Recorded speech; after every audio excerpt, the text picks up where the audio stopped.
Most people spend years watching their favorite celebrities on screen. They memorize the movies, they know every lyric, they save the interviews, they buy the merch, and somewhere in the back of their minds lives that one small thought.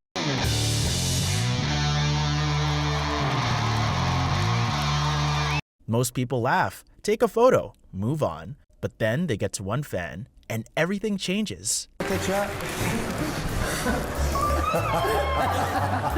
Do we get it? Oh, it's crazy. Did we get it? Did we get it? The mascot head comes off, and the fan completely breaks down. 3, 2, 1. Rock. My man, my hero since I was like 5 years old. Did we get the shot? Whew. What's up, dude? He's crying. The Rock's laughing. Fallon is standing to the side trying to hold it together. And then someone notices. The fan has a tattoo of The Rock on his arm. He'd been carrying this man on his skin for years and never thought he'd be standing next to him. No tears, no tears. I think we got it. Hey, dude. Hi, Helen. Hey, nice to meet you. I think we got the photo, man. Oh my God, look at that, dude. Oh my God. Dude's got a tattoo of you on it. One fan, one foam head, one moment that neither of them will forget. But if you think that was emotional, what Robert Downey Jr. did for a 7-year-old boy makes this look like a handshake. Alex is 7 years old. He was born with a partially developed right arm, and someone decided the best person to deliver his new bionic limb wasn't a doctor or a therapist. It was Iron Man himself. Looking for 912. 7-year-old Alex Pring from Florida walking down the hallway in this Atlanta hotel, unaware of the big surprise. Downey sets it in front of him, doesn't make a big speech, just asks if he wants to try it on. Hey, Alex, how are you? Pleasure to meet you. I have another bionics expert on hand, so I thought I'd drop by. Thank you. Yes, a pleasure. Nice bow tie, by the way. Alex looks down at his arm, then up at Downey, then back at the arm. The gauntlet is red and gold. It looks exactly like the suit from the films. And for a second, a 7-year-old boy isn't a kid with one arm. He's Iron Man. Put on those arms. God, dude, it's even cooler than I thought. Ah, look at that, dude. It's a marriage of robotic technologies. No press release made this moment. No studio arranged it for a trailer drop. It was just a man who understood exactly what that character meant to a kid and decided to show up in person and prove it. But not every surprise requires a superhero suit. Sometimes all it takes is one knock on the right door. It's Halloween. A group of kids are going door to door in costume. Standard night.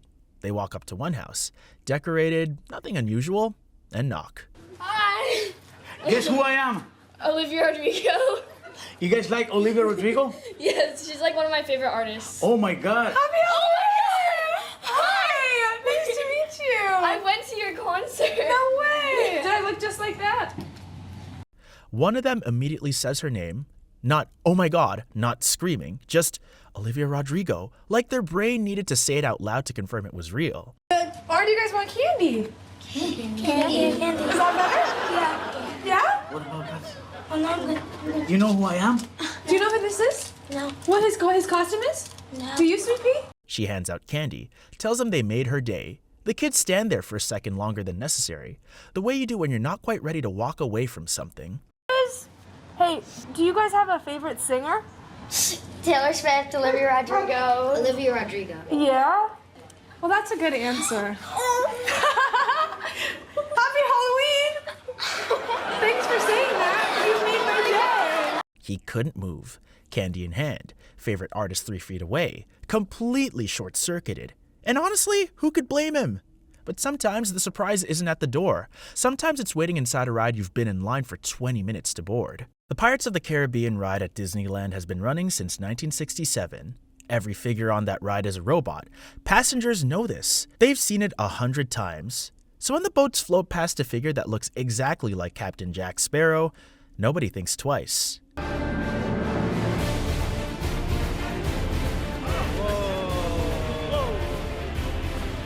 That's a robot, bro. Everybody drop your weapons and put your hands up. Except this one blinks, moves differently, and then opens its mouth. I've been expecting you for hours. Oh my God, oh my God. My name is Captain Jack Sparrow. Hello, and I would like to swim to you, jump in your boat. What is that? The reaction split exactly in half. Half the boat laughs immediately. The other half takes a full 3 seconds to process what their eyes are telling them.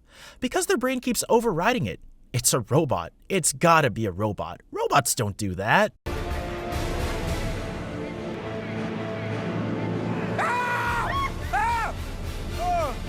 Who wants rum? Johnny Depp had shown up to Disneyland in full costume, gotten into position on the ride set, and waited just to watch people's faces when reality didn't match what they expected. No announcement, no cameras rolling for a promo. Just Jack Sparrow, apparently sitting on a boat ride on a Tuesday. But if Depp surprised strangers, what John Stamos did was far more personal. A young woman walks up to John Stamos at an event. She's not there for herself. She tells him that her mother had been in love with him since Full House, that she talks about him constantly, that meeting him would mean everything to her. John Stamos. Hi, John Stamos. Notice our video. Notice us. Stamos doesn't sign an autograph and move on. He pulls out his phone. Oh, tell him what?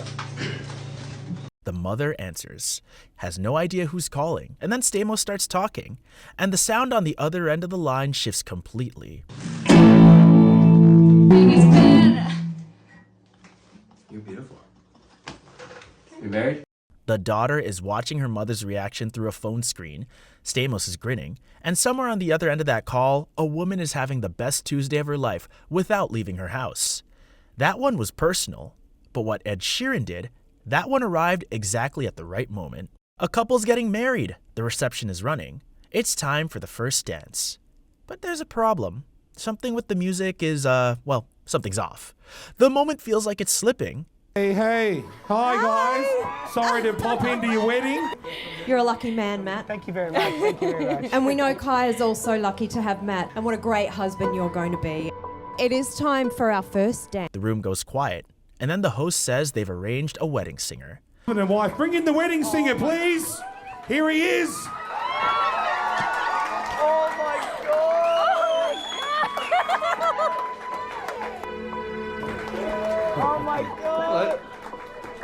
She grabs her husband's arm. Her face does 3 things at once. Disbelief, tears, laughter, all in the same second. Shall we? Yeah. When your legs don't work like they used to before. He plays the whole song, live, 3 feet away from them, one of the most important nights of their lives. This wasn't a stunt. Sheeran had been told about the bride's loss, her mother was gone, and he decided that the first dance at this wedding wasn't going to be a recorded track playing over a speaker. It was going to be something she'd carry for the rest of her life. And then there's The Rock, who took a surprise and turned it into something that changed a man's entire future. Themba Gorimbo is a UFC fighter from Zimbabwe. After his last fight, he had $749 to his name. He had spent every dollar he earned on building a water well for his village back home. He was sleeping on a couch in a Miami gym. And we're going to meet the guy, and I said to my friend, I'm going to the shower to shower. Then as I went out of the shower, I saw a message from one of the guys from the management. It's like, did you see your Twitter? Then I said, what you mean? Then I say, and then I look up, then I see, oh, it's The Rock who wrote to me and say X, Y, Z. And The Rock saw it on Twitter and didn't retweet it, didn't post about it. He showed up. Yeah, it's a blessing, you know. I just feel like, you know, it's the life we live, man. Oh my God. He walks Gorimbo through a door into a fully furnished home with photos of his family already on the walls. It's my family. Oh my God. So hey, I wanted to bring you here.